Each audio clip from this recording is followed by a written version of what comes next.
ACSA says it recorded 18.3 million departing passengers in the period under review. That represents an 88% recovery against the pre-COVID-19 performance. The emphasis on departing passengers is based on the fact that the operator earns its aeronautical tariffs and revenue primarily from this category of traveller, although it also makes money from charging airlines for landing at its airports.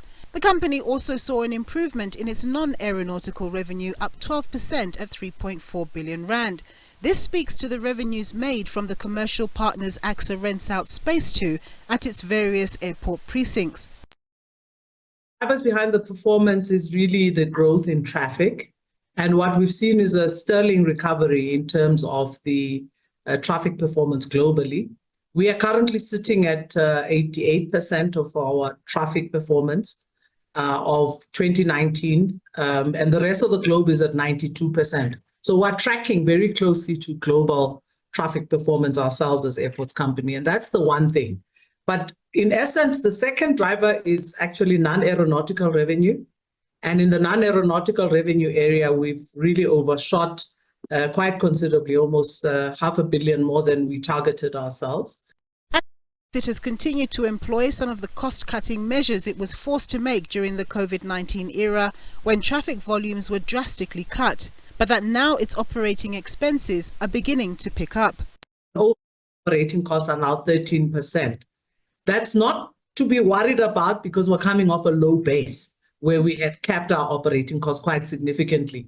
And what it takes to operate the business is close to where we are now rather than where we were in 2019. But it's actually augured well because that's discipline, that fiscal discipline is what has given us such high performance in all of our other areas.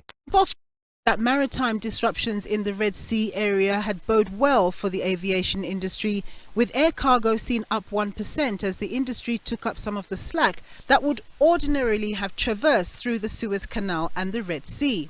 Also, growth in what we call dedicated freighters, and the dedicated freighters are aircrafts that are dedicated to carry cargo. They are really seeing the increase. Some other new phenomenon has emerged. It's called freighters, which basically has seen the conversion of what were normal passenger aircrafts that are not being utilized.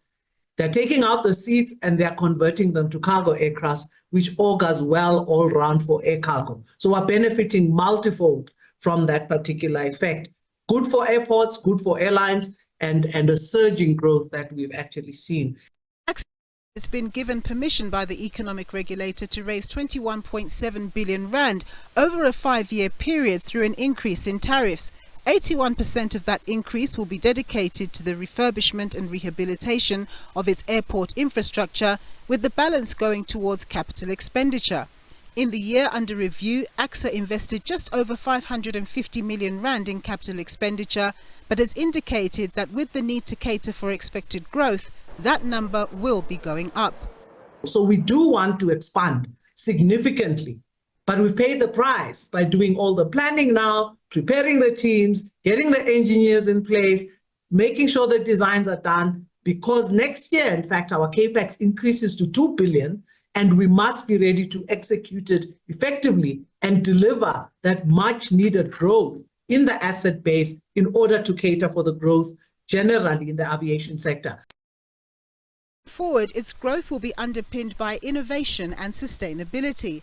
It says it will be investing across its network of airports in areas like new terminal buildings and new runways, among others, promising that, as in the run-up to the 2010 World Cup, it will change the face of its airports, including its smaller ones, adding that it will be investing in a cargo terminal hub that will be primed to serve as a key facility for the African Continental Free Trade Area.